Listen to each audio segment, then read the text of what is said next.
Hello, everyone, and welcome to this bonus episode of Independent Thought. My name is Desmond Price, and for today's episode, we are joined by Naomi Markman, who has come to us from Hollywood to talk about some of the issues going on with the IATSE with the IATSE union. Naomi, how are you doing today? Thank you for coming on to the show. I'm doing all right. How about yourself? Doing absolutely great. Thank you so much for coming on the show today. So, Thanks for having me. yeah, absolutely. So I guess before we get into all the different details about what's going on with IATSE and the union, so on and so forth, I first just want to start off with just getting a little bit of background information on you. Can you just tell everyone what exactly do you do in the industry? Absolutely. So I am what's called a script coordinator, and it's a very complicated, kind of the long list of what we do, but basically I am in charge of distributing the script and also tracking to make sure that everything makes sense within the context of each other in different episodes or across a feature. Although most of the time features don't have a script coordinator. I make sure that I track all of the scripts that come out because there are various drafts that go out. I also script coordinators have to deal with legal clearances. You know, if a brand is mentioned or a slogan or anything like that, they will coordinate those kind of legal clearances with the legal teams at studios and networks. So that's half of my job. And that's the union half of my job. I am also a showrunner's assistant, which means that I basically shadow and assist a showrunner on a television show, and basically anything an executive assistant or personal assistant would do, I do for him. Okay. And so one of the main reasons I wanted to bring you on today was because you told me that you are a member of the IATSE union. They were recently saying that they were going to go on strike. I recently covered the strikes happening around the country in one of my recent episodes on my podcast. And so again, thank you for coming on today. But before we get into that, I would feel like I'd be neglecting the news of the week if we didn't talk about what happened with Alec Baldwin in the show Rust. Mm-hmm. Now, from the reports that I saw, there was a discharge of a firearm that was, labeled a prop firearm, but somehow this gun ended up wounding one person and killing another person. And now this is all being investigated right now, and people are trying to figure out exactly how this happened. But this brings up a broader question of what we were going to be talking about later in the episode of workplace safety. Mm-hmm. Is this like a normal thing on a set for prop guns to have live ammunition in your experience? In my experience, no. It is not normal for prop guns to have like live bullets in them. Also, just before we go into this, I do want to just say the name of the woman who died. Her name is Helena Hutchins. She, from everything I've heard, she was a wonderful cinematographer, a mother, a wife. She had an 8-year-old son. And she truly was just at the beginning of sharing her stories with the world. And this was a tragedy that really didn't have to happen. So I just wanted to say her name because I hope that one thing that we can do as we progress and kind of look at and learn more about this story is we don't let the celebrity and the chaos and like the true atrocities that are coming out about what was happening on this film set overshadow Helena. So I would say, just back to your question, sorry about that. Prop guns generally, in my experience, tend to be real firearms or modified real firearms that are not loaded with live ammo. If anything, they're loaded with blanks, and you use squibs, which are like blood packs. Most of the time, if they do have any rounds in the gun, it's to appear most real or to add sound, like live sound, instead of having to do that in post, to help with actors' performances. I would say, though, that because we have experienced in the film community quite a handful of deaths due to firearm malpractice, we have moved to a place where in more of the above ground film shoots, particularly union shoots, gun safety is of utmost priority and people don't mess around with it. There's a lot of other stuff that is very unsafe, that I think this tragedy sheds a light on. And we know, because it's already been reported, that Helena was speaking up for her crew and, fighting with the producers that the conditions on set were not safe. We know that. And it's not just the gun safety, it's also the lack of accommodations, the incredibly long hours, and then having to drive back after overly long hours to the city because the production at the last minute decided they weren't going to float hotel rooms for everyone. So everyone would have to drive those like 50 miles back and forth every day. It's a long list of things that are making a job that frankly should not be dangerous. Not to say that any job should be dangerous, or that anyone should be put in harm for a paycheck. But I really think no one should be put in harm's way to make like a movie or a TV show. And I say that as a person who's dedicated my entire life to that medium. Yeah, no, I can absolutely understand that. And I think that kind of like just ties directly into what we wanted to talk about for this episode here, which is the conditions that are happening in Hollywood right now and what exactly the union was asking for. Mm-hmm. So let's just go like straight into like what the demands were. Like, what exactly was it that the union was asking for that I guess workers are not currently getting from these Hollywood sets? I think there, from the jump, was a little bit of a divide between what union leadership was asking for and what union membership was asking for. I am not a part of union leadership whatsoever. So I can't necessarily speak to all the intricacies of what they were asking for. I can only speak to my own understanding and also what those around me were asking for. But I would say that it kind of breaks down into 4 categories: living wages, reasonable rest, sustainable benefits, and safety. And I guess there's also a 5th one. The 5th one being equity in streaming, which is kind of a complicated and very much in industry topic that feeds into the living wages and the sustainable benefits of it all. So do you want me to just break down kind of what those 5 things were? Yes, please. Yes. Awesome. So starting with the living wage, I think that people outside of Hollywood would be really, really shocked to find out how underpaid a lot of people working on these huge budget films are. Especially, I mean, I have a graphic pulled up right now about the CEO pay at a lot of media companies. Right. And for example, like Reed Hastings and Ted Sarandos at Netflix last year, they made $43.2 million and $39.3 million respectively. When like large handfuls of people working on Netflix crews are not making a living wage, particularly not a living wage for Los Angeles. The lowest paid workers are unfortunately not union employees. It's PAs, which stands for production assistant.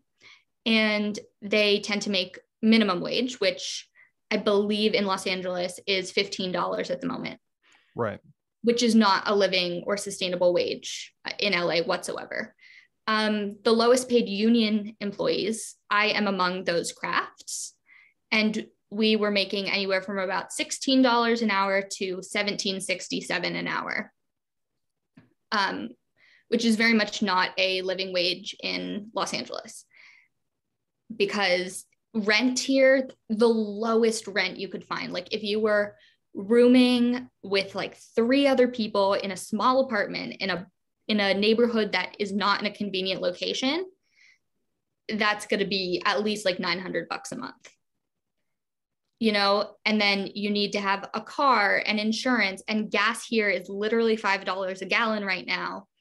So all of that stuff really adds up. So, for folks outside of LA, I very much understand that you might hear 1767 and think like, well, that's a great a great place to start. But unfortunately here, for lots of folks, it does not cover basic living expenses.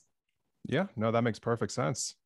So that's the living wage portion. The next is reasonable rest. The standard day in production is a 12-hour day, which is really like 12 hours from your call time to wrap. Which is wrap is like when the camera, you press stop recording for the last time in the day. So that means that 12 hours isn't really 12 hours, because you might need to get to set early before your call time to prep, to grab a coffee, whatever it is. There's also 45 minutes to an hour, between 30 minutes and an hour, it depends, of lunch at some time, like a single meal break. Yeah. And so, that's then a 13-hour day in terms of door to door. And you can't leave set. Like you couldn't go to a doctor's appointment during your lunch break. Like oftentimes you're working through lunch anyway. You don't really have any breaks. There's a very chronic problem of people literally getting UTIs because they can't go pee at any point during the day. Like it is very, very regular for people to not pee for 6 to 8 hours, however long it is for them from when they start working till lunch, and then not pee again until the end of the day. It's a huge problem. People end up with like real kidney issues because of it as well. And that 12-hour minimum day, at the end of the day too, depending on your department, you might have several hours left of work, which is rough. When those 12 hours now, especially under COVID, have started really sliding more towards 14 hours. A lot of us are getting very used to working 14-hour standard days, which ends up being closer to a 15, 16, 17-hour day. And that's just not sustainable. It's not reasonable. It's not healthy. It's not safe. And it affects more than just film crews, because you don't want to share a road with someone who just worked a 15-hour day. Right. You don't. And like we were discussing with Helena a few minutes ago, I would say probably the most common cause of death we see due to this job is distracted driving or falling asleep behind the wheel. And it doesn't just happen to below the line folks, like small change, like myself.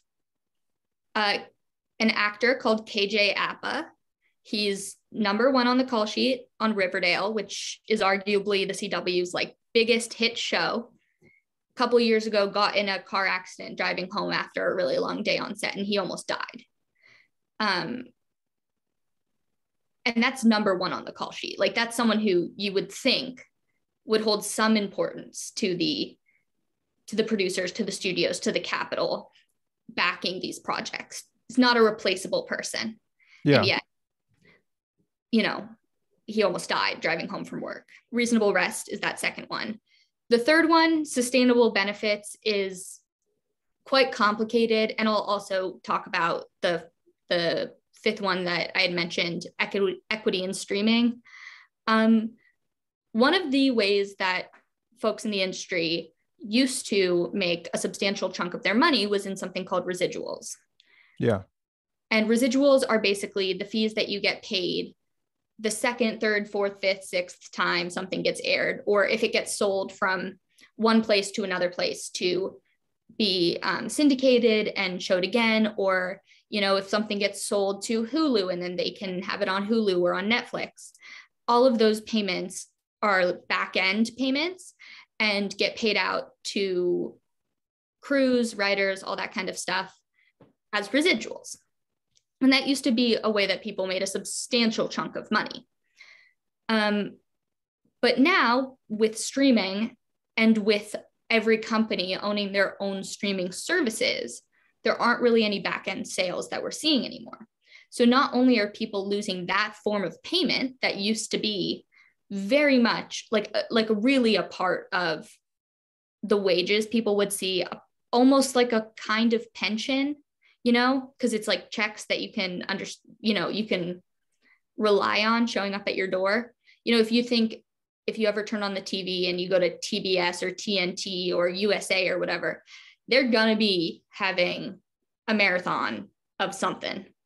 And everyone who worked on those shows is getting some money in their pocket. And that kind of stuff does add up and is kind of a way that you get compensated for your work after the fact. But all of that doesn't exist anymore. And my understanding is that those residuals also played a role in paying into our like healthcare and pension funds. And so now that those residuals have kind of gone away, those funds are at risk of taking a serious hit in terms of their funding. The other thing is, like I mentioned, the Netflix CEOs combined make more than $80 million just in their personal salaries. Yeah. Netflix and other streamers are regularly winning all of the prestigious awards that our industry has. They're sweeping them up. They're winning like dozens and dozens. And the workers aren't seeing any of that cheese. We're not benefiting from that at all. In fact, working on streaming shows and movies is classified as new media projects. And we actually can get lower rates and worse benefits on the back end because they're new media, they're risky. They're not new media anymore. They might have been 10 years ago, but they're not anymore. And workers have not seen a single lick of any of the benefits that these companies have, which is pretty tragic and pretty gross, in my opinion. So that's the sustainable benefits and the equity in streaming. And last is safety, which we did talk about at the beginning. A lot of these issues kind of add up into creating a dangerous, unsafe, unhealthy work environment for laborers, whether it's because you're working with folks who are tired and underslept and underfed, or they're focusing on the fact that they need to pee so bad, but they can't pee for like 2 hours. So their brain is kind of half focused.